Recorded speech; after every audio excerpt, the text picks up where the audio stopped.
passe super, l'artiste, super, encore un but sensationnel.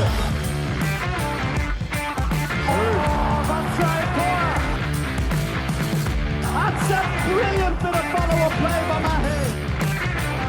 Oh my goodness me, what a shot. Sagosen setter det hen! Han setter den! Vi er i semifinale igjen! Hello, everyone. Welcome to the Uninformed Handball Hour. We've got a little bit of a mixture between a free pod for everyone and a Patreon-only section with two of the breaking news topics of the week. It's Chris O'Reilly here, joined by Alex Kulash, who's taking some time away from some busy meetings because he simply could not get away from the news that has hit the handball world this afternoon as we record. And from yesterday, Alex, how you doing? Yeah, I'm doing great. I suppose the big story from yesterday was the formal announcement of the new format of the Champions League for next year. But we, of course, broke that news to all of you quite a while back in our Bundesliga preview podcast. It was right at the end, so it's important to listen to the whole episode when you're listening in. Don't know if you missed it, but Bjorn Patson gave us the inside scoop that the Champions League format was changing for next year, that it was likely going to be 2014s, and that's what has come out. It's a little bit more detail with the stages, so we'll get into that. And of course, the other big news is that the skipper has saved Jicha's job until 2028. Incredible news. Kiel committing to Philipp Jicha for another 2 years beyond his current contract, giving him confidence. We'll discuss that on our Patreon. Sounds good. So let's dive into the new Champions League format. As you said, it's been expanded once again to 24 teams. The first time we've had a format like this, there has been a 24-team competition in the past, which had 4 groups of 6. This time, it's 6 groups of 4 teams each. They will play home and away group format. The top 2 then progress to a main round. The main round is back in the Champions League. EHF love a good main round. Handball loves a good main round, so why not have it in the biggest club competition with 2 groups of 6, and then the top 4 and those going through to the quarterfinals, where they'll battle it out for a spot at the EHF Final Four.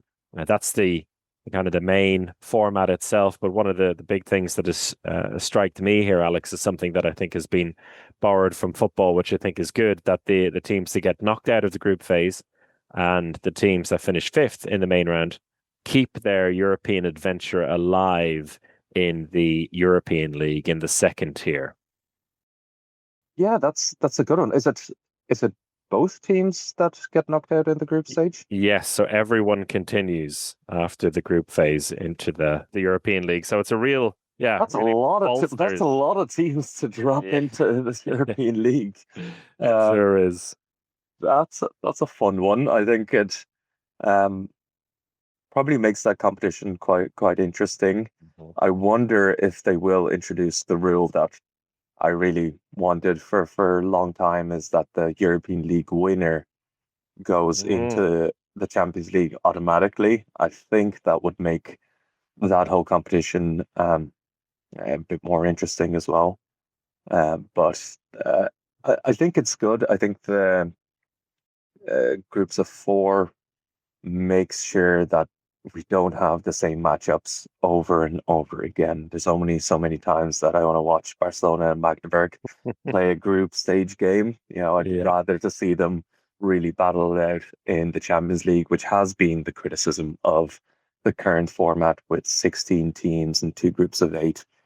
And at least for the first part of the competition, we are moving to a bit more peril, I think. But yes. Is it really peril? Everyone gets to keep playing handball in Europe. Yeah, but there is a big difference between the 2 competitions, and I guess part of this is also to keep the strength of the European League alive. And at the end of the day, if you're trying to entice these teams that are maybe, let's say, outside of the top 12 in Europe into like wanting to play the Champions League, the way they look at it at the moment is like, okay, we only get 6 matches. We lose against, I don't know, Barcelona and Magdeburg, and then we're out of for the rest of the season. That's not so sexy. But if they get to keep going and playing in a strong or fairly strong European league, then I think it's a bit more of a carrot to drag them along for the ride, don't you think? Yeah, I think so. I think that is positive. I'm not sure about the main round aspect of this format. Um, the 12 teams that progress then get drawn into two groups of Hmm.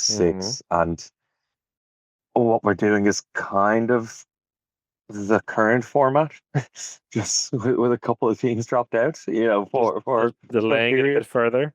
You're just delaying it a little bit further. So you would expect that, again, as I said, the teams that play each other all the time, they're just going to do it in that main round format, um, which is a little bit annoying. I've long been a proponent of more knockout games in this competition, and I think there is an opportunity here to um, have those extra games instead of the main round. Again, having that best of three series, for example, for the teams that progress, and with that carrot of the European League Mm. for the teams that might get knocked out in the last 16, for example, that that still guarantees those extra games and could have been the bridge.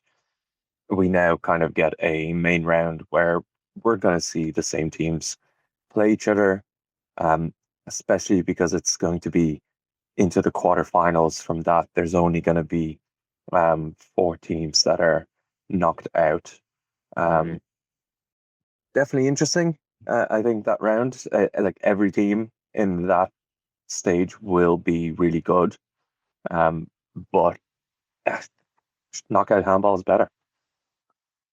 Trying to think here because the teams in each group carry on the results with them as well. So you will have 6 games in the group phase, and then you'll have just 4 games in the main round. So because you won't play against the team that you went through with, like the results in the group phase there will be carried on, which adds a bit of extra importance. Like this is at the end of the day uh exactly what the Euro is, except there's no quarterfinals in the Euro. They go straight to the semi-finals. So that adds the kind of the little bit of extra pressure on getting into the top two. But yeah, so it's 6 plus 4. So only 10 games to get into the quarterfinals, which I guess is also gonna yeah, a lot of the teams will like that. I think there's fewer games in total for them.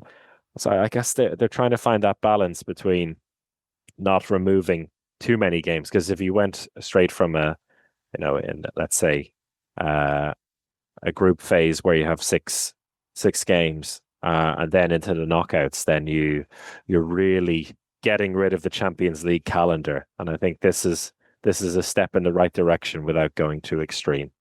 But imagine again, we're talking about, so the main round has four games, as you said, Mm, for each team, and then the quarterfinal is two extra games. So we're talking about 6 games here. yeah, Reshape that into best of three yeah, series.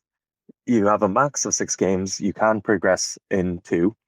yeah. Um, so you either have 4 or up to 6 games in that period. And it's not that wild of a swing to like manage a calendar to, reserve that third game. And, I imagine game three of a quarterfinal Yeah. between Veszprem and, um, you know, Plotzk. Like that is you know, electrifying. It also would add to the importance of where you finish in a group. So then you have your kind of home advantage that you carry on. It adds peril all the way through. And I think that's just not something that EHF or the European competitions really, they just don't look at competition handball in the same way that some of the leagues do. Like the leagues have a lot of them transitioned to multi-game rounds with knockout. Again, I've talked about it for a while.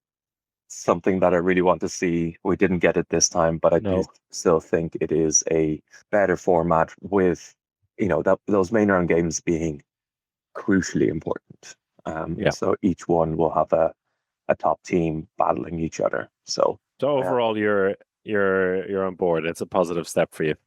I think it's a positive Yeah. step. There's a couple of questions around the expansion from 16 to 24, how that will be done. A lot of people have, asked for proper qualification rounds instead of the wildcard Mm. system in handball for quite a while. Um, I don't know if that will be the case. It's hard to know how they will structure the seeding because ultimately, from my perspective, what's really messed up is the way EHF does their coefficient for the leagues and assigns how many teams go into each round. So at the moment, it's done in a format that only takes Champions League results to see which team goes into the Champions League, only Mm. takes European League results to see how many spots are assigned to the European League. And because of that, we see this quite weird, let's say, Champions League ranking, where only, what is it, 14 countries even have any points on the Yeah. board. One of them being Belarus from years ago. They're not no longer in it. The Ukrainian league is still holding on to those coefficient points from years ago, even though countries like Switzerland and Slovenia have performed better in the European League. That doesn't transfer to the Champions League. So I, I don't think they'll be able to use this coefficient system. And even if they figure something out, what messes everything up always is Spain and Barcelona. Because in the Champions League, Spain has by far the highest coefficient. So if you're and higher than Germany. So however teams you give to Germany, let's say it's three. By these rules, you have to give three to Spain, and those two things aren't equal in this world. There's something needs to be done about the league rankings, because you can't just give two spots to Spain and three spots to France just Yeah. randomly because Spain has gathered more points across European competitions. Yeah. And now, as you said, with the results having a direct impact, like the results in Champions League having an impact on the Champions League, this will be the first time where you're having teams dropping down from the Champions League to the European League. So there's going to have to be a little bit of, I guess, recalculation in that in terms of teams who are parachuted into the European League and what points are distributed there. So maybe that is something that is going to be considered. I haven't seen anything about what the seedings will be to get teams in so far. So I guess that is probably something that in December, the next meeting, they'll be figuring that out because it's not like they have a whole year of figuring out where, who's qualifying for what. This is going to happen already next season. So what teams and what nations kind of had in mind for, are we going to hold on to our Champions League spot? The Norways or the Portugals of this world. Now that's completely irrelevant. Yeah, exactly. So I've done a little mock draft Mm. for based on the results from last year's league campaigns to see how 24 teams could shape up. Um, and there's some kind of simple decisions here. So and then some that are a little bit arbitrary, I think, in all of this. Okay. Um, so you give three teams to Germany, of course, which would have been Füchse Berlin, Magdeburg, and Melsungen Mm. last year. Three teams to France, PSG, Nantes, and Montpellier. One of the weird results of this is it makes the French league less exciting because there's always the the huge peril between those three teams of which one's going to go into the Champions League or not. But it's going to be all three going forward. I imagine those two are fairly safe bets as leagues getting an extra team. We gave two to Denmark, which is right up there.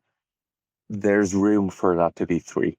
I think again, depending on how you class things.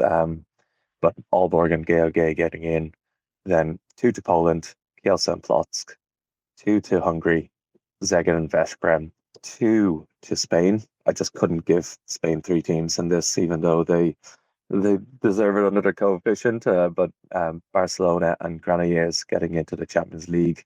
I've given two to Portugal, with Sporting and Porto getting in, two to Norway with Kolstad and Elverum.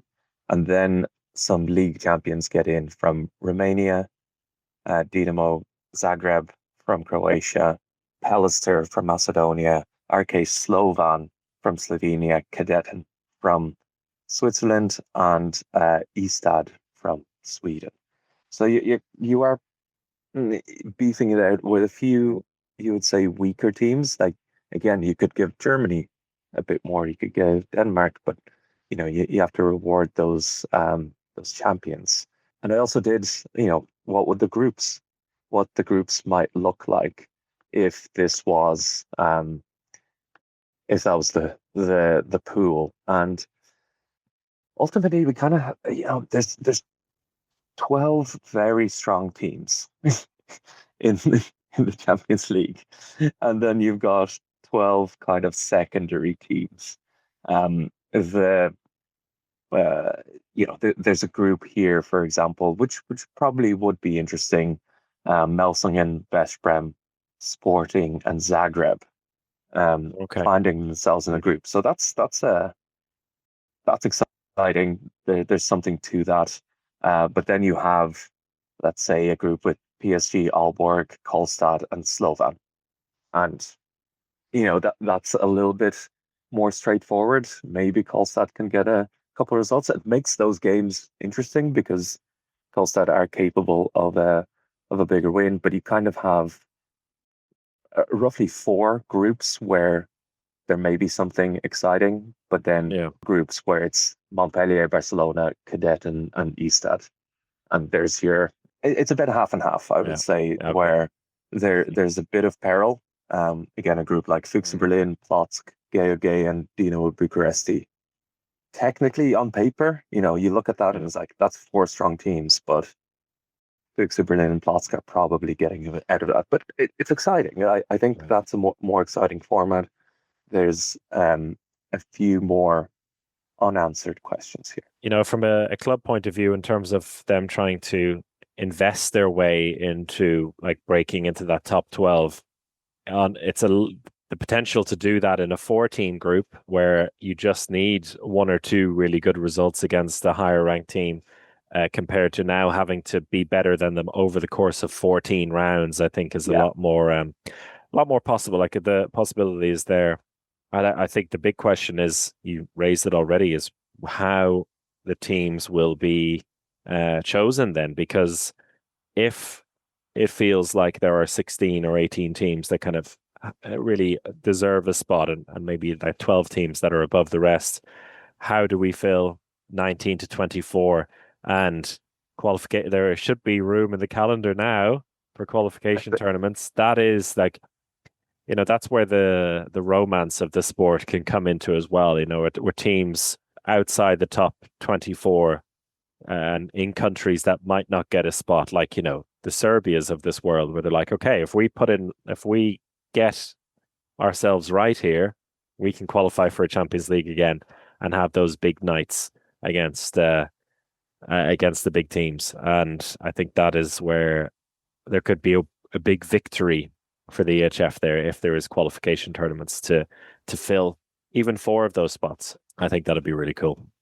Yeah, and I think it does add there's an interest there between the teams that are playing in really hard leagues having to play a team that is just focused on the Champions League and may have an easier league challenge. And that is within these groups, that's going to happen within qualification. That might happen, and you look at some of the European League results just a few days ago. Bidassoa Iran almost beat Flensburg. There's a goal in it. Mm. Melsungen beat Karlskrona by one goal because they're tired, they're traveling, they're playing lots of games, coming up against a team that may be a lot more focused. Vardar beat Toulouse. There's those top teams can be rattled in individual games. And with kind of a qualification round and a tighter group, there's just a lot more potential for shocks to happen. All right. I'm sure we'll see more info on that coming out in the next month or so in terms of how teams can work their way towards the Champions League. Well, that concludes the first part of our chat. If you're a Patreon subscriber, if you're not, you can join us at patreon.com/handball hour if you want to catch the Philip Jicha chat.